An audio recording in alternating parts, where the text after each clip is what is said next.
And we're back. Welcome, everybody, to AMX Global League Season 3. We are here for AMX 10, our premier tier of competition in Season 3. And we are heading out to the Autódromo Nazionale Monza. It is a incredibly fun track, also very iconic, one of the most famous tracks in the world. And we are bringing GTP action out onto the track. Now, GTPs, to me, are so fast. They're so creative. I love seeing them, and I think Monza is a perfect track to bring them out on here today. What do you think, Amir? Absolutely, Reed. And these guys can go full pelt because they can easily reach 300 kilometers per hour on the main straightaways, and they're quite good on the brakes. Maybe not as good as compared to LMP1 cars, but certainly still a top-line prototype nonetheless, Reed. Yeah, absolutely. And, when it comes to Monza, I think at one point we're running like the full layout. I'm not sure about that, but I think for today, we're getting a chance to see a track that maybe a lot of people associate more with Formula racing here in prototypes. And honestly, this year has been a great year for prototypes, specifically on iRacing. Adding the whole family in here really gives us a lot of really cool choices to see. Is there a particular prototype that you're looking forward to seeing today, Amir? I think of all the prototypes, I really love the Porsche because it just looks the most elegant of the lot. But I think the best sounding has to be the Cadillac. That big V8 motor with no hybrid. It has the sweetest sound of all the prototypes that we have in the GTP lineup. No, honestly, more than almost anything, save the the twin turbo cars from way back in the day. Prototypes just sound so good, especially Cadillac. So we are going to get a chance to check that out. But enough about the actual race. Let's talk about what you guys are racing for today. So this is an overview of AMX Global League Season 3, and I'll do my best to give it to you as fast as possible. 3-month long, ending on December 10th. $25,000 on the line in the most races in the year of any sim racing tournament in the world, I think, probably. The race format is 15-minute qualifier, 15-minute heat, and then another one with reverse grids in between. Keep things spicy. And we are also keeping things spicy today with a lot of incredibly talented racers, cars, tracks, and a whole lot more. We mix it up, change it up all season long, so it's always something new, always something fun happening in AMX Global League Season 3. You need to just record that and then play it every race. Either way, when you join AMX 10, make sure to turn your camera on and do something with it. And that something is join the AMX Discord server. In the announcements channel, there is all the Zoom info that you need. It's also on our website, amxrace.com. You can check it out over there. Every time you accrue over $100, we will pay that out to you once a month. And you can do that by racing with us on Wednesday, Saturday, and Sunday. And if you'd like to find out more information, you can, of course, sign up at amxrace.com. If you are in the Americas region, you can race with us on Wednesday evenings and on the weekend in the afternoon, starting at 12:50 p.m. The AMX 10 races starting at 2:20. And if you are in Europe, Thursday late nights, which is kind of like Wednesday night, Thursday super early, and on Saturday and Sunday in the evenings, evening weekend sim racing is what you got. AMX 0 starts at 6:50, AMX 10 at 8:20. And what are we racing for? The biggest prize pool in all of you get the idea. It's $601 on the line. And these are actually some bonkers numbers, okay, here, guys. I think we actually tripped when we were putting the prize pool together because we're giving you $40 for first place in qualifiers. Another $40 for Heat 1 and Heat 2, but we reverse the grid every single time, and that makes it a little bit tougher. If you win one, harder to win the second one, and we still haven't seen a Triple Crown winner of all three yet. So really exciting times ahead as we get through AMX 10 races this season. We're not just racing for money this season. In partnership with Next Level Racing, we are giving the AMX 10 champion, an FG Elite.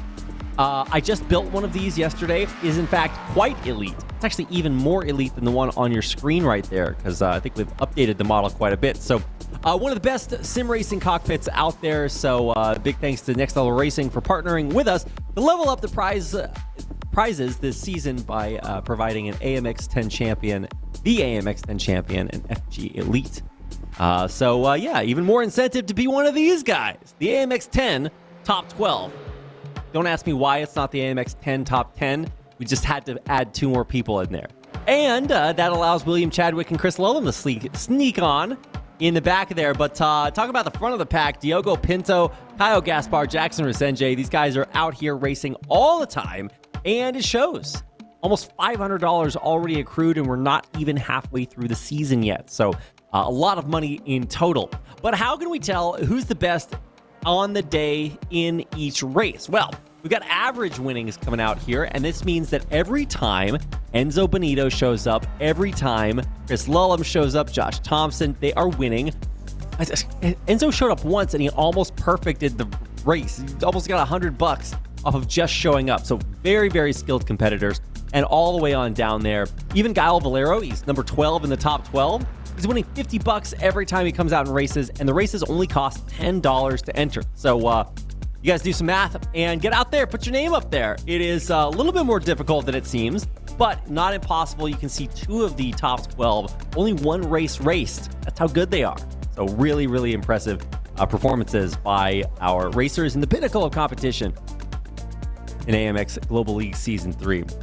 Now, for a limited time only this month, if you're a little bit apprehensive about paying $10 to enter a race where you might win nothing, the chances that you will are pretty good if you're pretty good at sim racing. And for this month only, we are allowing the first 10 entries into AMX 10 to get in for free. So when you head over to amxrace.com, you can just sign up for free. No cost to you if you are fast enough to be one of the first 10 entries to each AMX 10 race. We add new races all the time throughout the season, so make sure to head on over to amxrace.com to check it out. And I think that does it for all of the housekeeping information, and now it's time to get on to what you guys are here for. Let's talk about Monza and all the greatness we have going on today, Amir. Yep, certainly, Reed. Of course, Autódromo Nazionale Monza, a circuit steeped in history, opened almost, in fact, over 100 years ago, 1922, 5.793 kilometers. So we're using the full layout of the Monza circuit. We're going to see these GTPs go full pelt on the straightaways, Reed. Yeah, that's almost as old as Amir's. Never mind. It's a great track that's been here for a long time, and in Italy, some of the greatest races ever raced happen here, and it's a great place for us to do some prototype racing. And honestly, we get a little bit of everything here. So let's talk about the prototypes we have coming out today, Amir.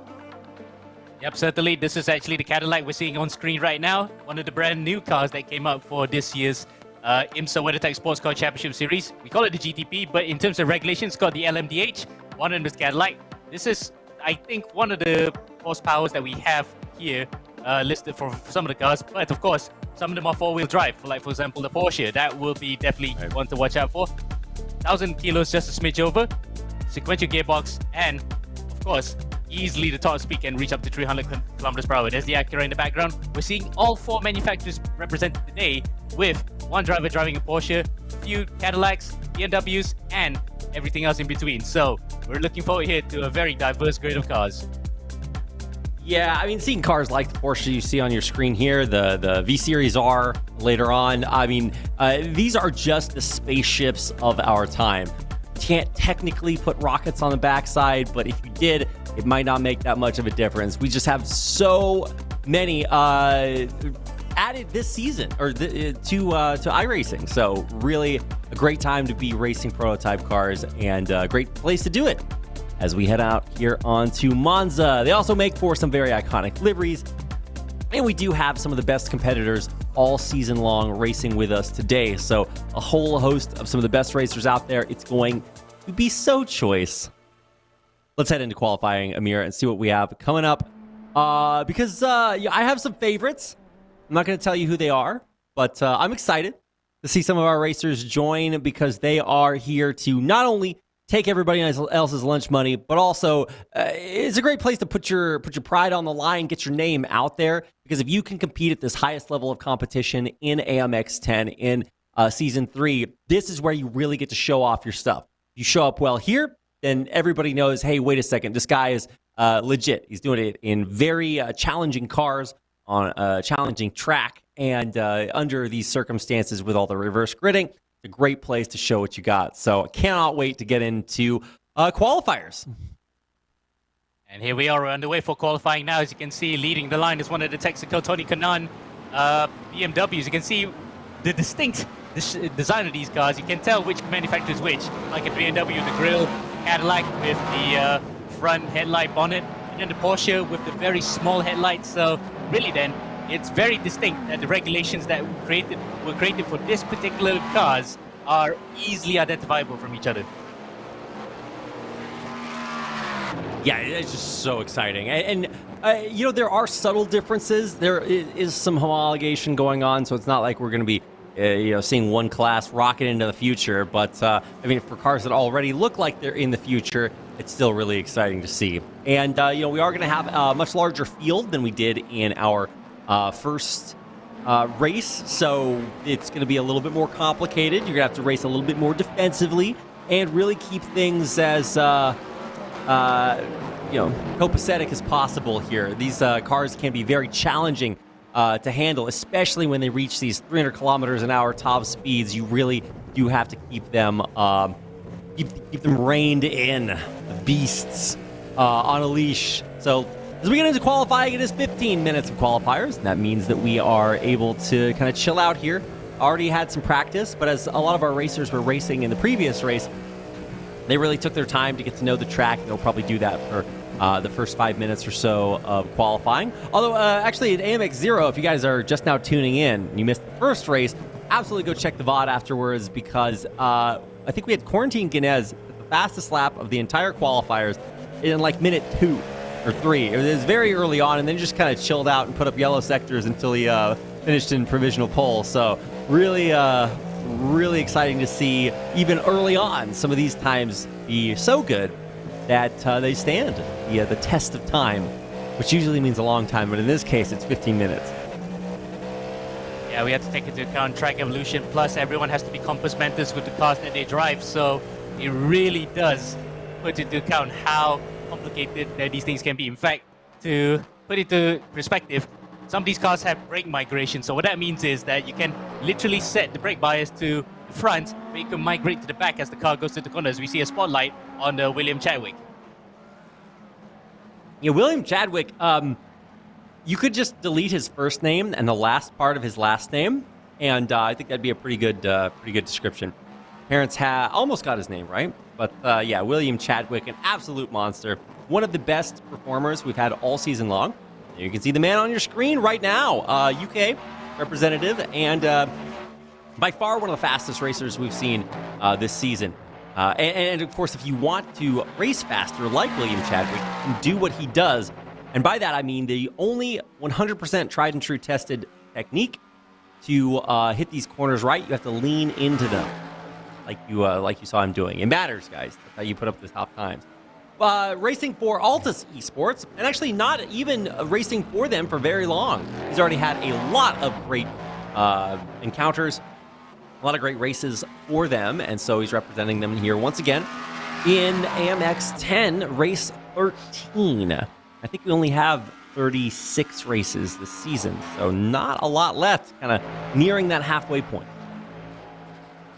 Yep, and the way that he was warming up the car just now, he actually had a very slow outlap, so he really wanted to get those temperatures up slightly, but he doesn't want to wear out the tires, so that's why he was taking it quite slowly. Conversely, though, we had some drivers who already pushing on the first lap. Look at Gar Valero, a 33.6, so that actually is, by all accounts, slightly faster than the actual LMDH times that were set here. So the Cadillac in the World Endurance Championship, 137.2. So 4 seconds faster already than the actual times. That is seriously blistering pace here, Reed. Yeah, absolutely. And this, unlike our first track, which was Leo Cups on Zolder, which hadn't actually ever been raced, to my knowledge, in real life, we do actually have a lot of history at Monza. So we have a lot. I mean, they've raced every possible different track configuration here over a million years. But we do have some LMP times to talk about. So if you're talking about like LMP1s, you know, back in the day, we were putting up 132s. So we're actually almost there here in the prototypes. And actually, you can see Josh Thompson there. He is He's not very happy, Amir. Not whatsoever. He went off at Ascari, I think, because of the traffic. So he wants to get out of there, get back out with clear air, and try to at least lay the gauntlet in him, because a 54.9 is definitely not the best time that he's set so far.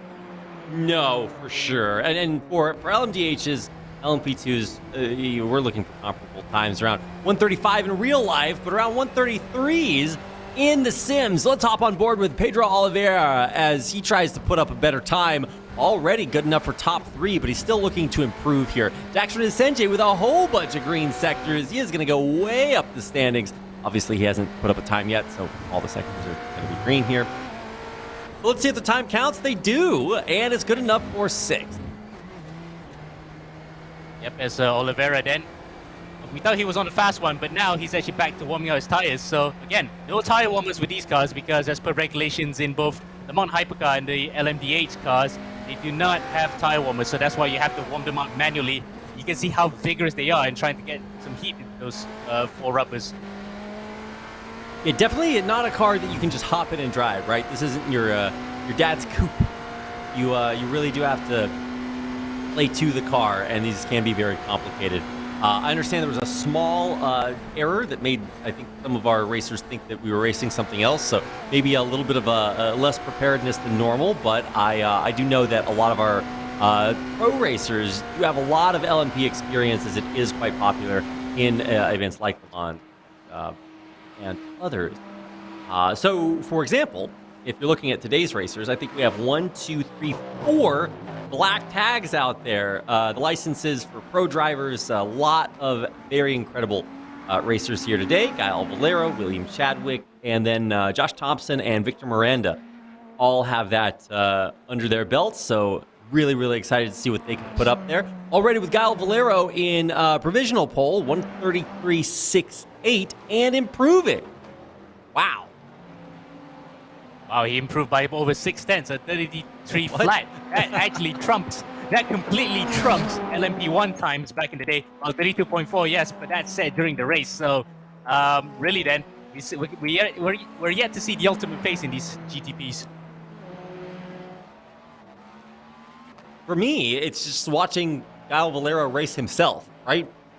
Yeah, rarely do you see something like that. And obviously, it was an early lap time, but it was good enough for first, and then you just keep improving. And this is Gael Valero. This guy has almost, if I'm not mistaken, he has the most fastest laps, which is not grammatically correct, but he has, out of the total amount of fastest laps, he has the most of them, if I'm not mistaken. So I wouldn't be surprised to see him put up even more times like that here today. Let's see what he can do here. Honestly, this is just the Gael Valero show so far. So even though William Chadwick did set a time good enough for second behind him, I'm actually more impressed or more excited to see kind of what comes up next. So we had Josh Thompson earlier, right? He was not happy with the situation out there on the track. So his time looks very, very poor. That's probably why he was a little bit less happy. Whoa, wobbling a little bit. I know it's to warm up the tires, but it looked incredibly scary there for a second. So got to keep an eye on Gael and make sure he keeps it on the track here. Yeah, that's really aggressive weaving to get some heat into there. And some other drivers behind him following as well in that BMW. But to go back to that fastest lap thing, it's actually Gines with most fastest laps, 6 compared to 5. But again, Valero shows that over a single lap, he could definitely be fast in the fastest lap at the States. And oh, you can hear the revs, right? How on earth is that engine not blown yet? He really is revving the heck out of it. Yeah, you know, this is a simulator, Amir, and so you see a lot of racers kind of cheat death a little bit, and I really think we need to, you know, keep our poor simulators in mind. I really want to know how many cockpits this guy goes through in a year, because he is absolutely torquing it. He's not torquing the car. That would be something completely different. Facundo Harago here, good enough for top 5, but on an outlap, he wants to do a little bit better this time around, running the, I guess you would call that teal, cyan, Voracious Esports livery. Very cool. Actually, love the way that looks on the front. I don't know if that really helps go faster, but it looks cool.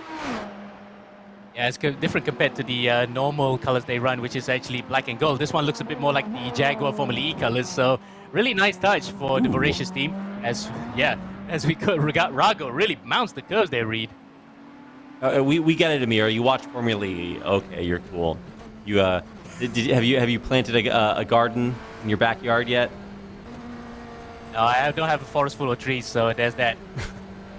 Well, we can't all be perfect. So, speaking of almost perfect, Victor Miranda, this guy absolutely one of the ones you want to watch out for. Not only one of our pro license holders, 8K iRating, but absolute monster when it comes to LMP2s. So, here for prototypes, excited to see what he can put up there. And this is like one of those don't believe his lies situations where you can see the times up there on your screen. No. Doesn't even matter. These are not going to be close for the most part to the times we see at the end. Everything can change here in our final 4 minutes. Well, except for Kyle Valero. He's all yellow sectors because he went 133.0. What on earth? Okay, but we do have a lot to look out for. So let's check out Victor Miranda, the guy I was talking about earlier. See what his lap times look like. He is at 200 kilometers an hour. So motor it down the speedway and let's see. Ooh, he is even getting zoomed on by. What? I thought this guy was going fast, Amir. I think he's again doing the same tactics as all the other drivers are doing. He's trying not to overheat his tires, but also tries to rev the heck out of the cars because they just want to waste the fuel, because I think there is a certain amount of fuel they had to put in the car to get out on track. There's a big accident there for car number 8. That looks like no, in fact it was car number 6. That might have been Pedro Oliveira himself. I thought it was Boas, but actually I think you're right. Number 6, yeah. No, Villas Boas. It was correct. No, that was Villas Boas, car 8. So I was looking for car 8. Yeah, so you're right there, Reed. Yep, it's not really a big deal, but the problem is that it's going to force him to go all the way back to spawn. My gamer term of the day. But also, he's only got 3 more minutes left, right? This is Monza we're talking about, so it's not a short track. You have to get out there, stay out, get your lap in before 15 minutes clocks out here. And speaking of clocking out, we are clocking in for an incredibly fast lap here for Josh Thompson. He is burning it up at 300 kilometers per hour, whatever that means. And he has yet to set a big lap time. He's down there at 151. This is not indicative of what he can show here. So when I see it pop up, I better see some green sectors on here, maybe even some purples, because he is going for it. This is absolutely his hot lap. And so for all intents and purposes, this is the eggs from his chickens in the basket. He's counting them. Time. Let's see what he can put up as he comes through. I'm thinking we're going to see a big improvement here if he managed to stay within track limits. And he did, but it's only good enough for 10th. Yeah, that's not the best lap that he's set so far, but he's got at least one more lap in him to do so. Traffic may have been a factor there. That's why he is actually well off the pace, about 1.3 seconds behind Valero. Yeah, you can see he's really frustrated right there. Hands up in the air. And it is a little bit frustrating because we do have quite a few competitors out here today. I think a total of 20 racers, which, isn't that much, but when you spread them out over the track and put them in inconvenient places, especially if you're trying to force your lap and didn't, leave space between all of the cars, it can, the landscape can change pretty drastically. So you got to feel for some of the racers who haven't been able to put up like really, really the best time. There is still time for maybe one lap here. It's pretty much over. So if you're not out there, it's not going to happen. So some real difficulties for some of our top racers down there towards the bottom. So this top 15, this top 20 is really going to look strange compared to what you might predict.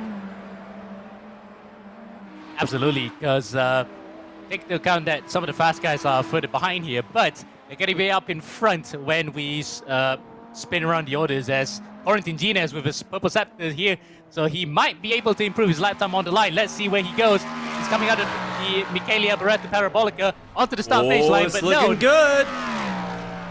No improvement though, because he had a purple 4th sector, but he couldn't improve on his time, 2/10 slower. Oh, he actually does improve second. Somehow. Or is it? Yeah. 33.3. Yeah, you're right. It is the 33.3, but the sector time just now was looking like he was 2/10 slower. He was actually 2/10 slower compared to Valero, so good improvement, but not enough for pole.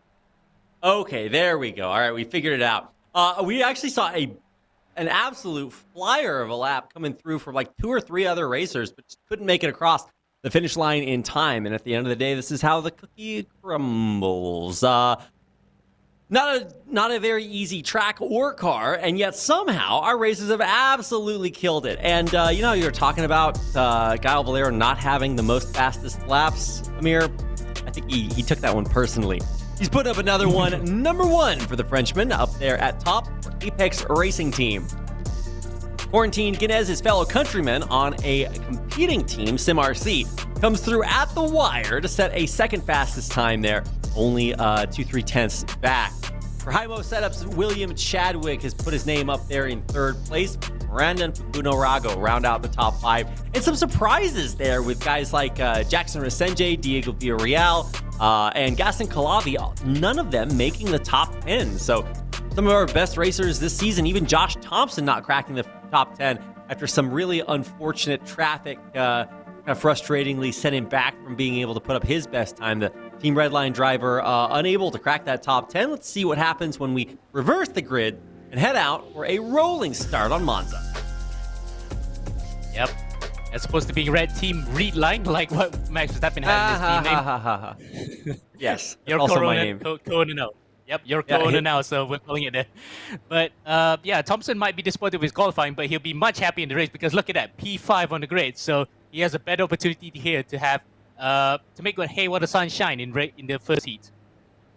Yep, he lines up row 3 next to Gerardo Ramos, and it does have a pretty significant field ahead of him, given that I think there were some uncharacteristically slow qualifying times this time around. So, a lot of really good names up towards the top, which would not be what you would expect given the reverse grid situation. But as we get started for our rolling start here, we are going to see the LMPs load up their tires, warming them up. And I'm going to struggle with all the different names that I can call these things. We're just going to call them prototypes. All right, prototypes. LMP. No, that's no. Well, okay, regardless, it's looking good. Very, very competitive field. That's what I was trying to say. Sorry. And I can't wait to see what happens because not only did we just reverse the grid, which means the 2 Frenchmen who were in top 2 are now back in row 7, but we also do have an incredible front of the race as well, given some of those slower qualifying times. So a lot of different teams, a lot of different players representing those teams here today, and with a field of 20 cars out there on the field. Let's see what it looks like as we get ready to get started here. Our race is heating up, and I can't wait to get this underway, Amir. Yeah, we're on board here with Thompson. He's in the middle of that pack in the Heimo Setup's car with 4 different manufacturers in the top 5. BMW, Porsche, and Cadillac being represented, waiting for the green flag coming out to the start-finish line now. And when they go out, it's going to be underway here in Monza. Where's the green flag? There's the flag stand on the top left. We're underway here at Monza, Reed. Looks like a very good start up in front for Sigmund. He's got to jump on Villas-Boas and Kulhavi. Indeed, a great start there for our leaders, but actually, towards the back, we did not have that good a start there for Ocano Zamperlini, really struggling there, mired in the back, and actually, I'm not sure if the timing tower is going crazy or if I am, but I think we did see a lot of interchange there towards the back, some big spins, if I'm not mistaken, 3-4 racers out of there already. Well, actually, just 2. But I think because Zamperlini may have gotten spun around there at the start because there was a couple of drivers who looked like they were actually around the outside. It was one of the voracious cars being turned around, so it was, I think, Rago. So Rago got spun around at turn number 1, and he's sent into the mid-pack. At the front of Kulhavi has now got Josh Thompson for company, so Josh made it a brilliant start. 4 positions up. Yeah, no, Josh was just straight off the line. He really got that super boost to start things out. Galavi leading, though, but for how long? You know Josh is maybe a little bit frustrated. You saw some of those hands in the air. I love that we have cameras for all of our racers here because you can really see those emotions, and now he's absolutely taking that personally. You can really see that Team Redline livery peek around the outside. He doesn't quite want to overtake just yet as we get a chance to see what those early spins looked like. And yeah, Ocano and I think it was Mora getting taken out early, really parking on the track for our exhibition there. And they had to straight line the chicane because, they had to avoid spinning. I believe that is for Kudarago, so it's one of the voracious cars. But either way, mayhem at the start, as to be expected. Monza turn 1, you know the memes, it was coming. As speaking of coming, there is Josh around the outside. nearly overtaking Kulhabi. Kulhabi on the brakes and loses it coming to turn 1. He has a straight line to chicane. Yeah, Kulhabi is going to lose a lot from that. Wow. I kind of thought they were going to use, he might have a nice race, but no, just out of there. Now back down to the middle of the pack in 8th right now. That is not the way he wanted to start his race, and we're only through 2 laps out of 10.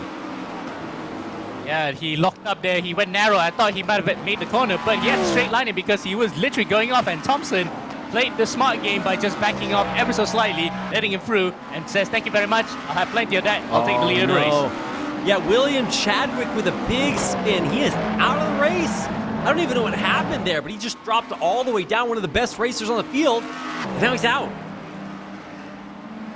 Well, yeah, there we go. Now you see the tag go out, but he might have actually jumped back to the pits to get back on track to get a brand new car, but that is certainly disastrous for him. He had a decent start. Now he has it all to do here in the first heat.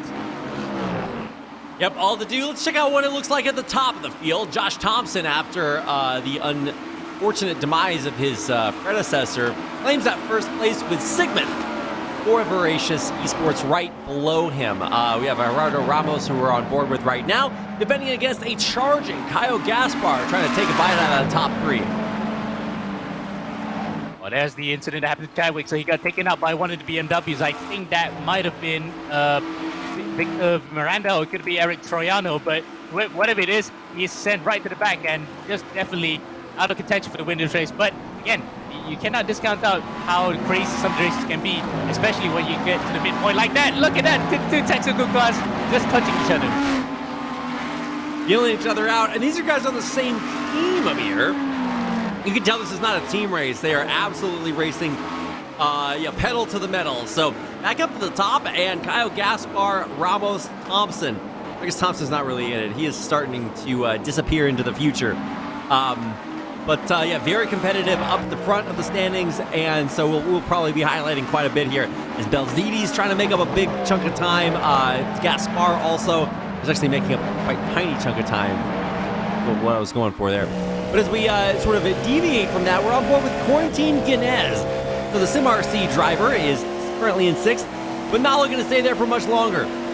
A great opportunity, passing on the straightaway, and he gets it done. Nice move there with the Cadillac V8 power, passing the BMW V8 power as well.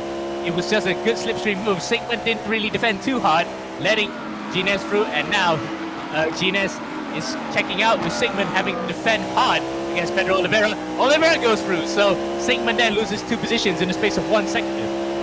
No, a huge tragedy. I mean, not what Sigmund necessarily wanted, and he's actually about to maybe lose out again. How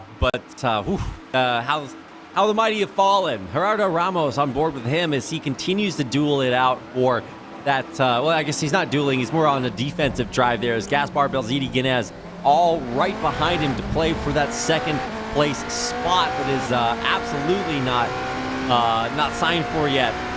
On board now with Fabrizio Belzidi. You can see him there in his nice teal livery. Let's see what he can get done as he is currently coming up on the backside of Kyle Gaspar, who also has Ramos right in front of him. So Belzidi on an absolute tear here. Let's see what he can do. 4 laps out of 10, nearing that halfway point. Yep, battle here between Cadillac, BMW, and BMW. So 2 different manufacturers here. But it looks as though the Cadillac has the legs up on the BMW on the straights. Gaspar then, no answer to Ramos' space just yet. But let's see how they will behave by the time we reach the halfway point, because I think by then we'll see some performance differences between some of the cars. And I'm glad you mentioned that, Amir, because it's not just watching the cars go zoom around a circle. It's a lot more complicated as the race draws on. A little bit like 4D racing, right? Because you have that extra time axis, which really does change how your car handles. If you're looking at race LMPs, prototypes, that kind of deal, if you look at this Kalavi crash towards the back, another classic, just losing the front end as he gets spun around from behind. So, what was I saying? The cars change as you race them. So it's not like you pick a car, not like Hot Wheels, right? You're not just racing the same thing all the time. You really do have to adjust your style as the car changes through the race. There's no pitting here. It's just 10 straight laps. So once you take it out on the track, hopefully you're staying out there. Although not quite so lucky for our bottom 3, 4, 5 racers. Lucky for some, but for others, it's just how, again, that's how the cookie crumbles for certain drivers, as we see further behind. Resende having to defend from Valero, so Valero then fast charging to get back up into the top 5 with 7 positions gained, so all position for him, and his second pole of the season. 15th place doesn't seem to be a problem for him because he can look as though he can just overtake on command. No, he really does feel like he has a button, right? I mean, I'm so impressed with how easy he makes that look.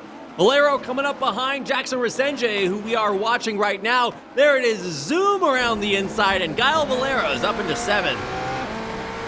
It's almost on cue, isn't it? The way that he just overtook it. I think he was listening to us for a second. I thought, yeah, watch me do it again. I'll watch me do it again, and I'll do it again after this as well. No, a few more times. You know he's got gas left in the tank. He is really on a tear. +8 on the day. Jackson Resenge right behind him with another +8 drive there. Sigmund has really been the big loser. Down 8 spots here. Not him as a person, but spots. Kyle Gaspar, we're on board with him checking out what the back of Ramos looks like, and he is 3/10 down, not for long. Absolutely looking to cut this shit. Doesn't cut it, actually. And still looking for a spot in that top 2. It is so competitive up here at the front. We also have a big battle between Chadwick, Calavi, and Villarreal there all the way at the back of the pack. So much action going on right now with this battle for the top 3, 4, 5 spots. It has just been hot for the last 3 laps. Absolutely, and Ramos has been able to keep Gaspar behind all that time. So, again, Caddy on the straights, really fast. The BMWs have no answer despite having hybrid power, but it looks as though the grunt of that American-built V8 just manages to pull it away ever so slightly, especially on the long straights here, like for example, coming up to Stragio into Ascari. There's no answer for Gaspar. Matt Caddywack is really doing his job up the top incredibly well. Thompson, you can really tell he took that qualifier personally. And it's not just about him now 6 seconds in the lead. This guy is racing in a different universe. The battle continues for that 13th spot. We actually just saw it. Chadwick, who spun out unceremoniously at the start of the race, has come back and improved all the way up to 13th, so he's at least as good as where he started, and he's doing a great job at holding it. Yep, and he's letting the guys behind him battle it out, so that at least he can make a beeline for it. As speaking of making a beeline for it, this is the opposite for Ramos. It looks as though the draft is enough for Gaspar this time to get up to the back, onto turn 1. He's going to go around the outside, but he has to go the long way around because that becomes the inside line for Ramos after this. And yes, he manages to hold up just enough under braking. LZT also watches brief then, so he's waiting for those two to come across so that he can pick up a few positions. Oh my God, these guys, they know there's another heat after this. You gotta save some juice. Belziti, Ganez, Gaspar all locked into an internal struggle up there in the top 5. It's a good place to have a struggle, given that there's another 15 spots below you, but it is not going to be easy for any of these guys. They are just pinnacle competition here in AMX 10, and they're really justifying the name here. So let's see what Belziti can do as he not only defends against Quarantine Ganez, but also tries to make that 2/10 up over Gaspar. We check out the battle for 6th in the rearview mirror, the picture-in-picture down there. It's Kyle Valero who makes up the spot with a big move on the inside and around. He is good up into 6th. Yep, that's a brilliant, lovely move again coming to Ascari. And again, he uses the grunt of the Caddy V8 to just fly past some of the hybrid prototypes that are around him and makes it look very easy. It's not, in case you guys are wondering. You want to hop into SimRig and try this out. Good luck. No, he is absolutely making it look easy, and we're going to get a chance to see what he can do as he joins his countrymen. Quarantine Ganez there, trying to vie for that 5th place. We saw a big move there as Ramos goes up 2nd, Belziti, Gaspar, Ganez. Where is this going in the final 2 laps of the race? I do not know.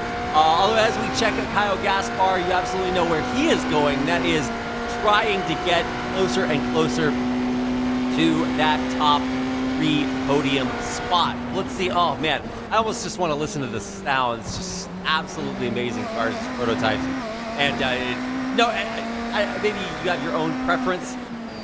I just, they're all just so good. So let's see what Fabrizio can do as he is holding that third place spot, but potentially not even for long. Inez on a tear. Valero setting fastest laps right, left, and center. And I think actually Quarantine Guinness is going to make a big move up into fourth. Yep, and Gaspar will lose 2 positions in the space of 1 lap. There he is. He just backs it off. LTD made a move on him, and now Guinness as well is going to be moving up. So Gaspar, 2 positions in 1 lap. He is fading a bit. I mean, you gotta keep something for Heat 2. You got more racing coming after this.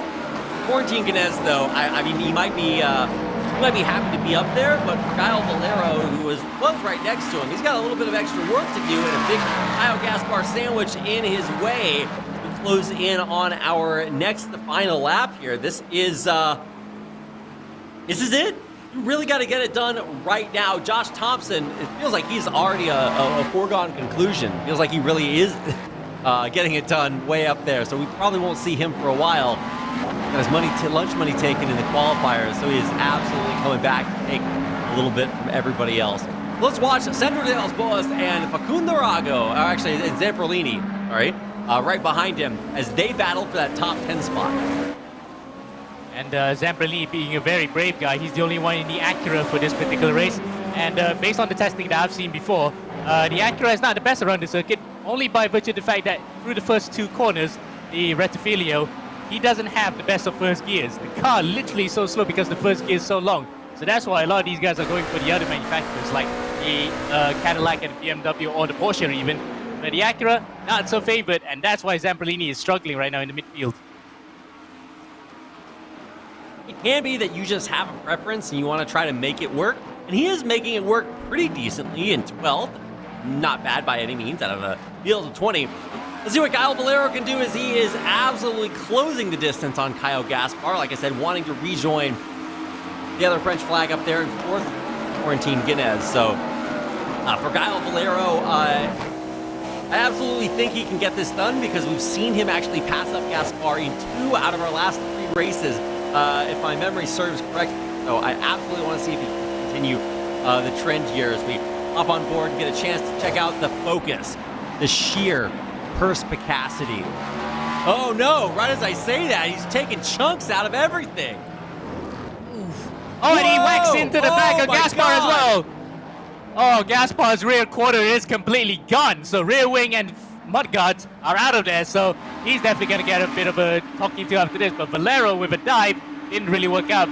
He did get a position, but he took someone out in the process. Yeah, if he tries to go through the mud, he won't have anything to guard him. And no, I mean, a really rough break. Kyle Valero was trying to take that spot. Nobody was going to stand in his way. He absolutely did not take no for an answer. And he is rewarded for it for now. You know, we'll see what the judges have to say after that. Gaspar dropping down now even more and more and more as he spins off the track and into the bottom 10. And luckily for him, he's well clear of several other drivers behind him, but he has Villas-Boas for company after this, and Zamperlini as the battle for third rages on here. Ramos and Belzini. Ramos is about 6 tenths behind, and Gines put it behind by 2 tenths here. Indeed he is. Guinness is going for it, and he only has 1 final lap remaining as we close into the hinterland of our first heat of the night here at AMX 10. We're going to watch Josh Thompson win this 2 years in advance. Ramos still working on it, 8 seconds back, and he will, for all intents and purposes, come in 2nd and 3rd. Fabrizio Belzini Guinness cannot get it done at the line and will come through in 4th. Kyle Valero in 5th, right behind him, and some upset rabble-rabbles behind that as he did get that place, but somewhat unceremoniously. William Chadwick comes through in 12th after being knocked all the way down to the back of the grid. Big recovery drive there for the UK resident, and very excited to see what he can do after the reverse grid comes through. As we finalize the rest of the results there, Okano coming in just barely into that top 15, which means he will achieve pole position off the reverse grid into Heat 2.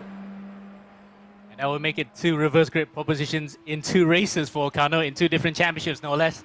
So he'll be having some even faster fishes behind him. He just needs to Watch his mirror the whole way. Yeah, I hope it stays attached this time.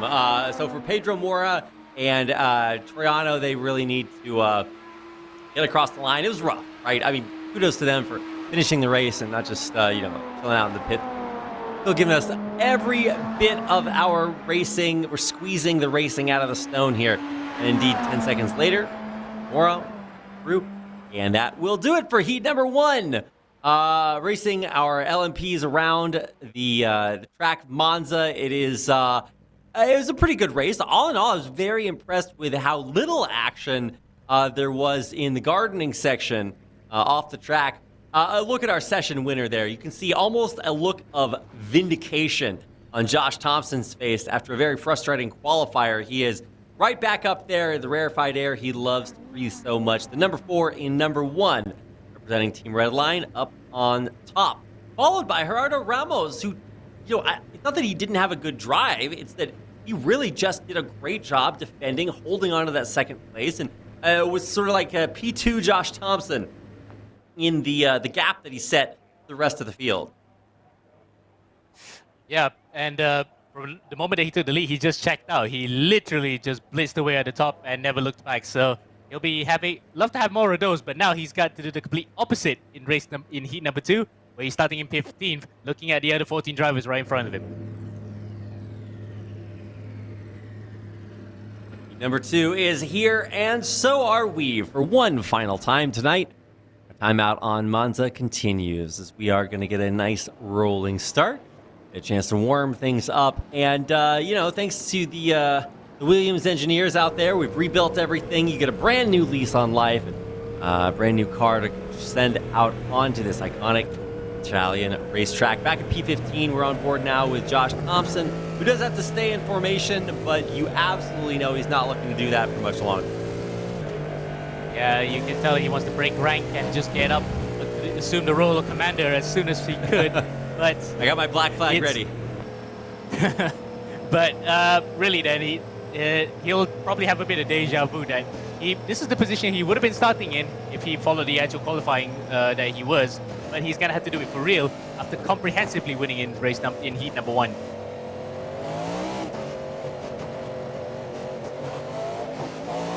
I'm just listening, Amir. I'm mesmerized. Can this be my alarm clock?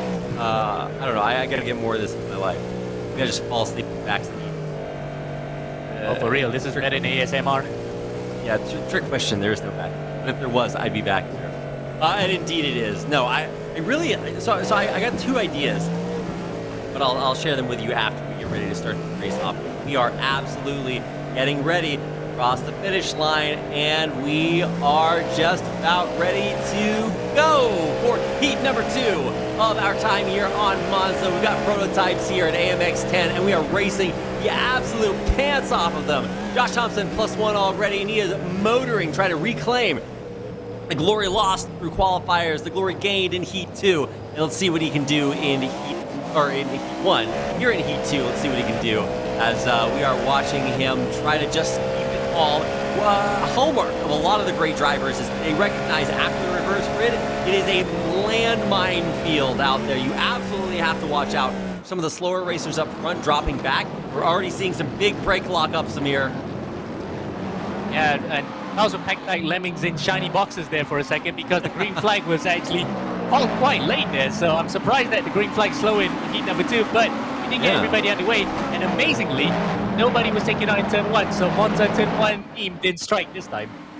We did have Victor Miranda run off track, so he is not having a good time. And Delos Boas dropping all the way down, as well as Ramos. So there was some tragedy, not big multi-car pileups like we've seen before, but something is not right in the midfield. It's Jackson Resenge way off, and it's oh my God, it's Amperlini too.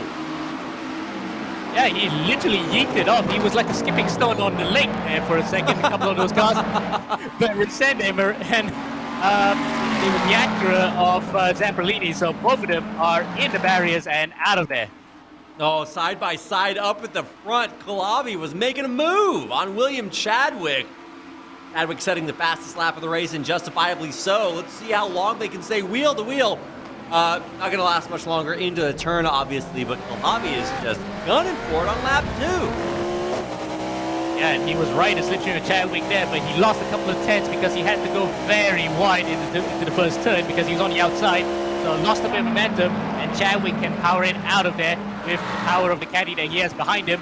As speaking of other cars behind, there's the caddy involved with 2 BMWs in front of him, which is, that looks like Gines, and Gaspar is, oh, look at that! That's Gines there going a bit wide and being overtaken by, no, that's Ocano being overtaken by Oliveira, and he manages to defend the position.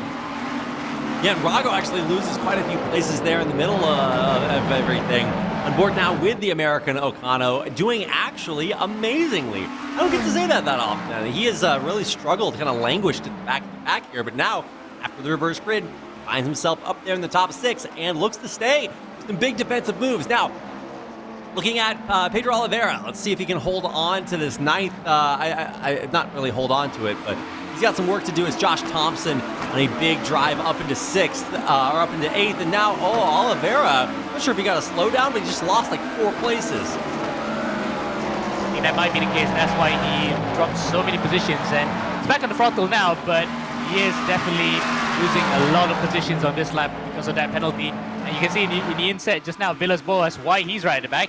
He got literally clattered into the barriers there, so no wonder we saw for the second straight race, he's involved in the wars.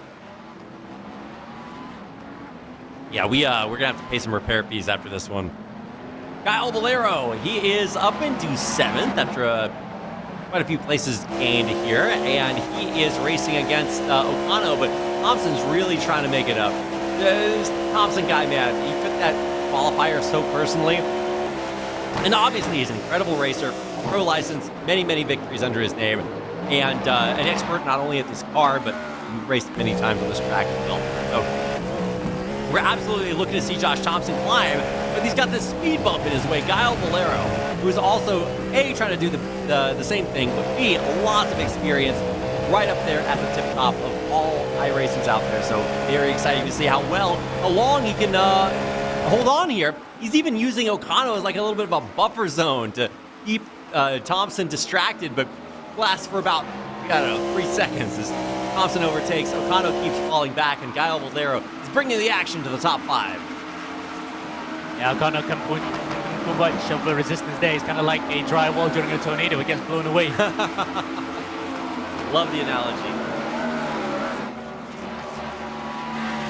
But still, though, Ocano then, despite being on pole position in heat number 2, he is falling like a stone. Now he's actually gotten Victor Miranda for company, so Miranda's going to fly past him pretty soon because he's gotten the slipstream. There you go. Passes him before they cross the line. As we look up at the battle at the front, Chadwick has now checked out. 2 seconds, so it's kind of like the story of race number 1 where Thompson checked out. It's the same thing. It's a print up in front, and it's a similar story. Yeah, it might be Josh Thompson if he hadn't found himself behind Frenchman Kyle Valero. He is absolutely on a defensive drive of his life. I'm not talking about actually just swerving around to defend, but when you just make yourself so wide on the track, it's so difficult for even some of the best racers like Josh Thompson to get by. So we'll keep an eye on that as we also look at the front of the field. We're watching Kohlhavi, who's for all intents and purposes the race leader, as William Chadwick does not exist anymore. He's in the quantum realm up front. On board with Quarantine Guinness, this guy actually has a chance.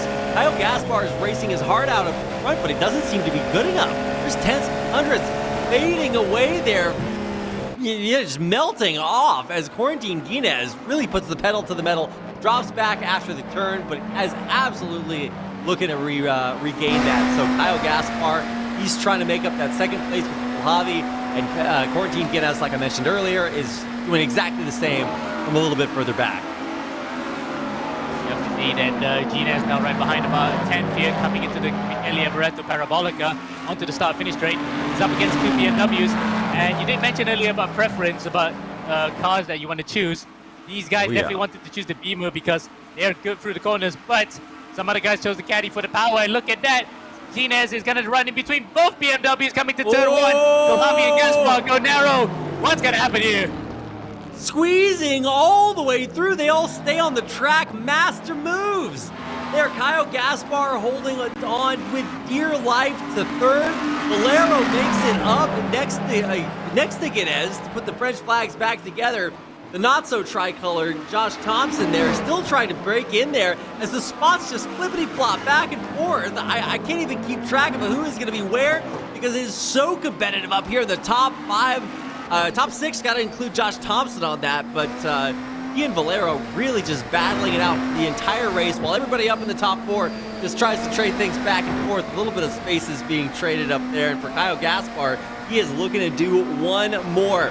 Pedal to the metal through the straight, and he actually might have an overtaking opportunity there in a second. Flashing his lights because Genius wants to actually let them know that he's there. But Gaspar and Kulabi are probably not even thinking about that because they're trying to battle among themselves too. They absolutely are. And who's the biggest winner here? I guess it's Kulabi, who's continuing to put a big distance. Well, let's see. I mean, he's trying to. Yeah, he's shrinking though, coming into the Parabolica once again. But this time, Gaspar is compromised because he tries to think on the inside, and Kulhabi closes the door on him. Look at that, Gines gets a better run on the outside, turns on the inside onto the start-finish straight, uses the caddy power, and he blasts through into third place. But for how long? He actually slides it back in, and now he's in between the two Beamers. Whoa, Gaspar was so close there at making it up, but has to back off around the corners. And man, yeah, this is just too close to call. Quarantine Guinness, he does not have any teammates out there. He doesn't have any help up at the top. So it is very, very lonely up there in the first 5. Josh Thompson wants to break into it, but he's closing a little bit too slowly on Kyle Valero. So you really would expect him to see him making these big battles happen, but he got stuck behind Kyle Valero. And even though he's been able to follow him all the way up into the top 5, he hasn't been able to break into it because that gate is just slammed so tightly shut. As we check out Quarantine Guinness, making a move, he's hit the gas, and can he make it past?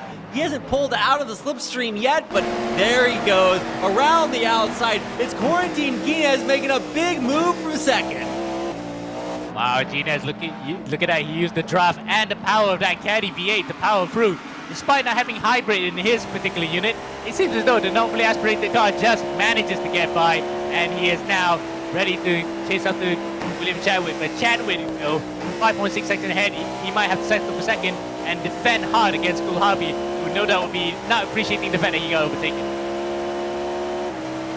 No, Amir. We've still got like 3 laps left. That's more than 5 seconds.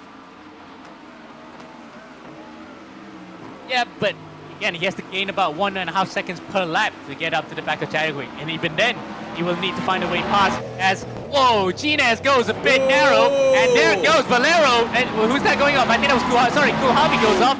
And Valero goes up to P3. Swapping and changing positions in just one corner. You were saying, this is how we make up time.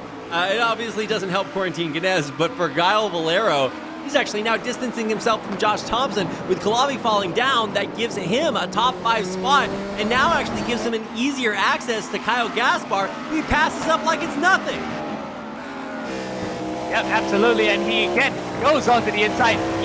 He's still following Valero's suit, by the way, so at least Valero is carving the way for him, and he expands on the fact that he lost a bit of time chasing after the two Beamers and overtaking them.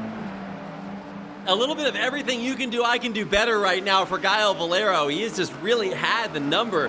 Josh Thompson preceding him at every turn. So, such an impressive drive out there. It's an all-European top 4 with the rest of South America following behind. A bit of North American action there as Okano hits number 12 in the standings. So let's check out what we have in store. On board now with Gaston Kalavi.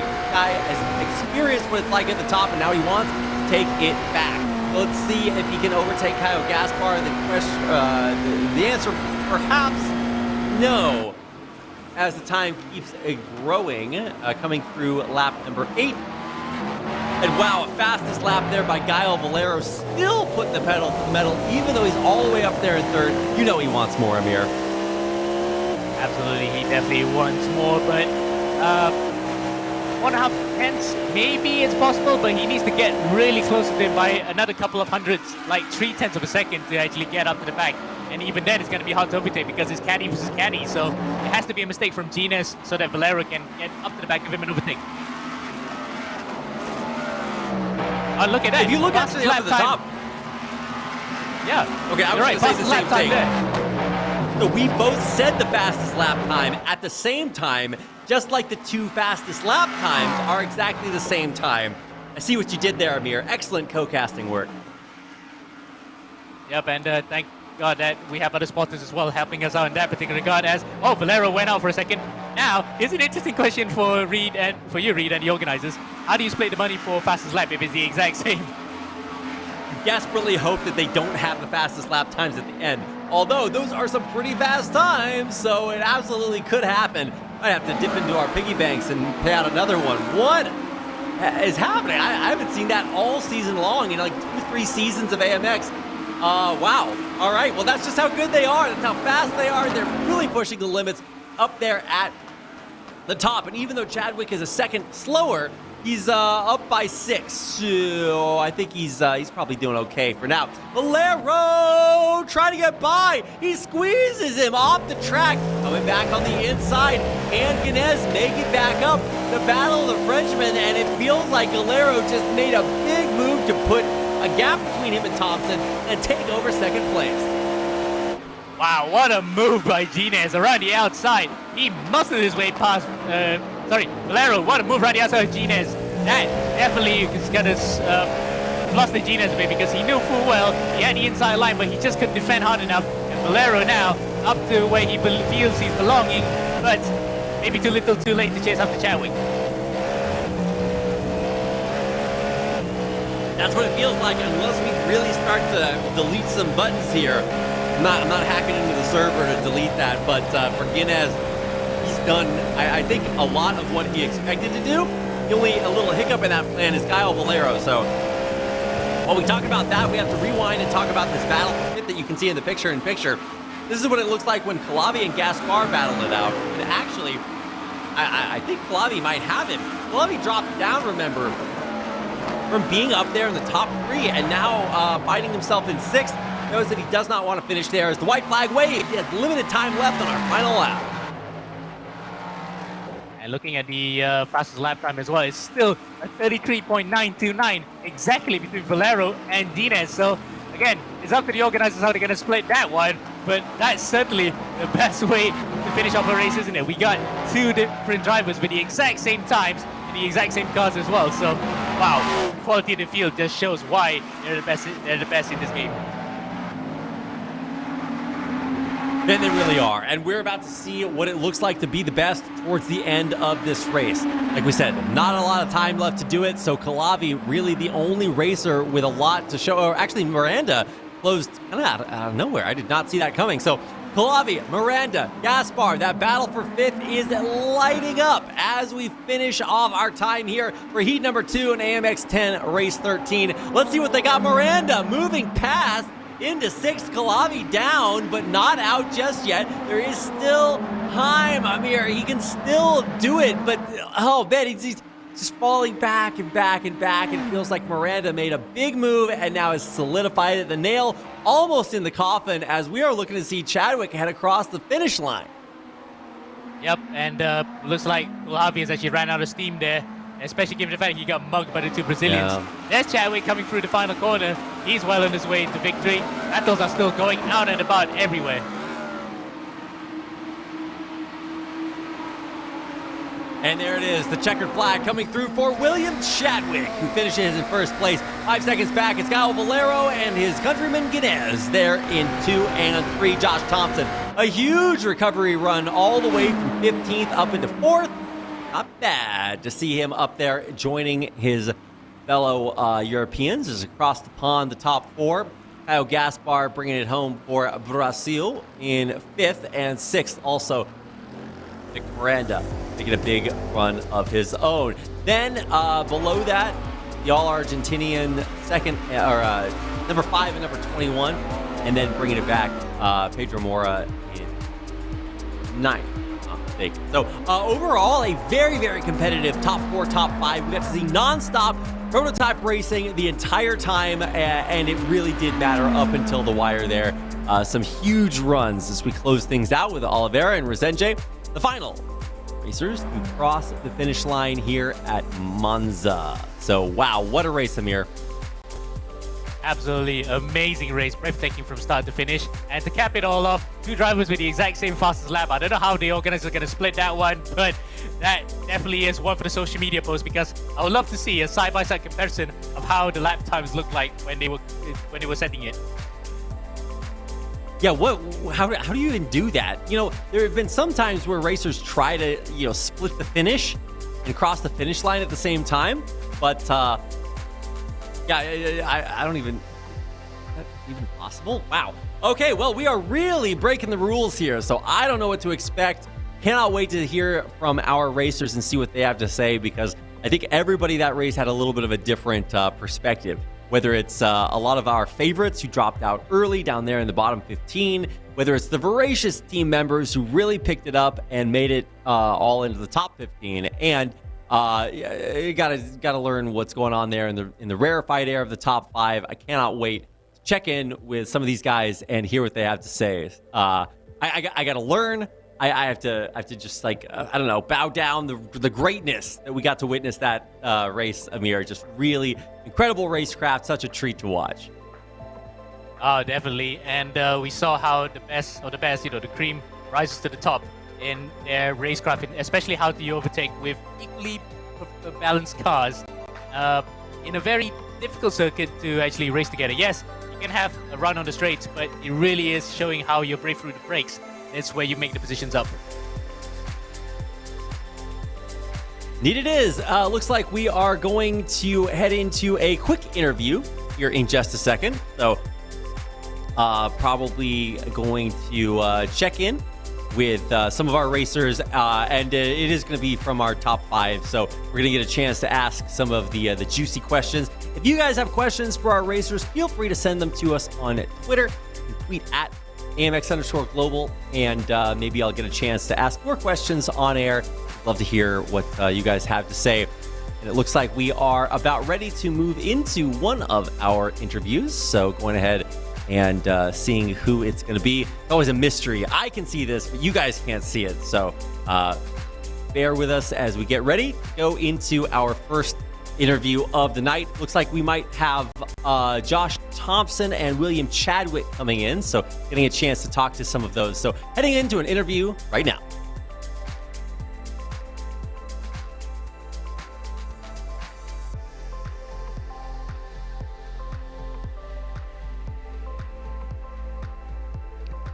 Alrighty then, just gonna go ahead and need to do that, and we are good. So let me go ahead and say a warm AMX hello to Josh Thompson. Josh, welcome to the show. You've been here before, but I think your experiences today might have been a little bit different. How did you find things through qualifying in the first 2 heats? To be honest, like you said, I should have a bit more experience with this car, but I've only driven the BMW version once back like a few months ago, so had to kind of adapt to the cars a little bit. But end of the day, it was pretty fun to be nice, like to drive these. Like I've not driven them much, so bit of a learning curve, bit of fun, bit of progression going forward, I guess, for other races. Yeah, I mean, this isn't some huge, multi-hour Le Mans race. We're really just trying to get through some 15-minute heats. So there is a little bit of a different style to racing that. And I know, you personally have had a lot of experience doing some of these, longer, obviously, pro races, competing at the highest level. When you come into something like AMX and we're reverse gridding, we have, some traffic and qualifiers, and it gets a little bit hectic out there. How do you survive all of that and make it to the end? Is it just nonstop defensive driving? Because you seem to have pretty consistent positions there in Heat 1 and 2. To be honest, it's like you said, it's like a multiple array of things. So race 1, I knew I just needed to survive, especially I didn't need to do any risks. Didn't need to risk sending it down the inside of someone, especially for the lead. I knew I had the pace in the car, so I could just bide my time. Once I got to the lead, it was straightforward. Yeah. Race 2, because obviously with how the format is, you've got to maximize the overall result between Heat 1 and Heat 2. There's no point of winning Heat 1 and then crashing out in Heat 2 and finishing 10th or 12th. You just don't gain anything out of that. So to me, it was like, you start a bit further back. These cars are, they're super fast. pretty hard to race. Everything comes at you like a blur. So you have to kind of just accept that it's going to be a bit tougher to come through compared to like a GT car. Just bide your time. I just avoid the incidents. Took it a bit cautious, to be honest. I probably could have been a bit more aggressive. Gail Valero was in front of me. I probably could have got around him at the start, but I was a bit too kind. There's no point of risking after race one just to take the good result overall. So just got to survive, pick your way through, and overall just pick your fights. That's the main thing I'd say. So we actually have to move on to another interview. I'm getting a word in my ear. So big thanks to coming out here. Do you have any shout outs before you head away? Yeah, just thank you to you guys for hosting it. It's been fun. Like, I've only done a few so far, so hopefully I can do a bit more, because at the end of the day, it's a really cool concept and a bit of fun for everyone. And obviously everyone at Team Redline for getting us behind it. Also, I mean, you're winning some prize money there, so it doesn't hurt either. So yeah. Don't worry about it. Good to have you out here, and of course, best of luck not only here, but in all the races that you're running for Team Redline. Look forward to seeing more of you in the future. Thank you.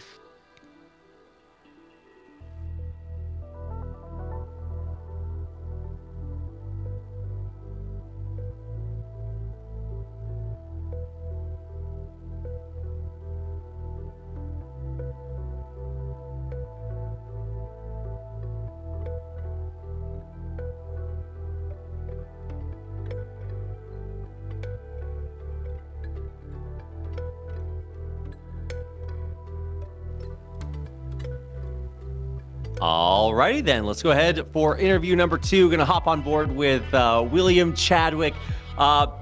William, welcome. I know, I wasn't sure which William Chadwick we were gonna see here, because those races looked a little bit hectic tonight. Yeah, for sure. There was a bit of hecticness. Annoyed not to really get a representative lap in on qualifying. It was okay. It was not amazing. But yeah, race one, I just got turned in the chicane. There was nothing I could do, and it was just a case of making sure I was in the top 15 and trying to do what I did in the feature. Yeah, so I mean, there's a lot of variety in LMPs or in prototypes, and racing on Monza, can be a little bit complicated in itself. Did you have? Were you already super familiar with this the car before you raced it here? No, not really. I barely drive the GTP car, but I think if you're fast on a car in iRacing or on any car, you kind of understand the principle of how it works. So you can pretty okay to transfer your skills. So yeah, I did all right. I was fairly happy with how I drove. Just annoyed with the slight issues with attack modes and the hybrid deployment, really, because sometimes you get stuck in a mode, and I was stuck in attack for the entire race, which meant that I was a little bit vulnerable, having like no battery to like I think Corrington was also stuck in attack in the feature. Yeah. I'm pretty sure Gale and Thompson wasn't. At least Gale wasn't, because he was gaining like 3/10 a straight. So yeah. Yeah, it was getting by Gale and dealing with that was a little bit challenging. But it did feel like, even though you had less experience with the GTPs out here, that you were still able to pull it through. You were talking about just general racecraft transitioning or applying, even if you're a little bit new to a car. Is there something that you focused on doing, even though you were a little bit less familiar?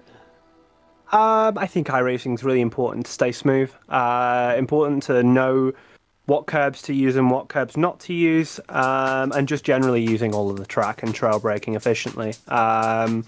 In regards to any racecraft, just trying to keep your nose clean. Just keep your car clean, and that's the best that you can do, really. You apply that to the World Championship level stuff, and you can apply it to something like this here. Speaking of World Championship level stuff, as we close out our time here today, if people want to watch more William Chadwick, where else are you racing right now? Main series right now is the Porsche Contender Series. It's streamed on iRacing's YouTube channel and the Twitch, also Porsche's Twitch, and it's usually every Saturday. Other than this Saturday, we have 1 week break, but the final 2 rounds will be the 28th and the 4th of November. Well, happy to catch you during the break, and excited to see more of you. Congratulations on your performances here today. Look forward to seeing more of you here in the future. Thank you very much, Reed. Appreciate it.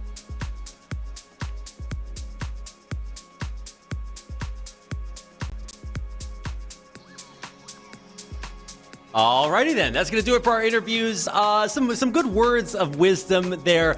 I like to see that general skill can transfer even if the cars are a little bit weird, but I think that there was a little bit hidden behind the scenes of what both of our interviewees were talking about, that it can get a little bit hectic there, but nice to see that they were able to sort of rise above some rough qualifiers and still put up some good laps. Yeah, absolutely. It's all about adaptability when you jump between different cars in this series. And as we heard from just now, I think it wasn't Chaiwei, it was Thompson who said that he drove the BMW GTP prior to this, but he wasn't used to having this kind of traffic around him. So again, he had to adapt quite well, and that kind of paid off, especially when the fact that he won the first race. So really, the first heat. But really then, the best of the best come to the top, as we said before. So that's why these guys come in for the big bucks and really just drive out of their skin to extract every ounce of performance from the cars. And I think we really just saw that from basically everybody today, whether it was the Clio Cups that we raced on Zolder at the beginning, or whether it was some incredible prototype action here to finish off AMX 10. Really just the full gamut of sim racing experience out here today, which is the experience you guys can get from watching and racing in AMX Global League Season 3. My plug for the day.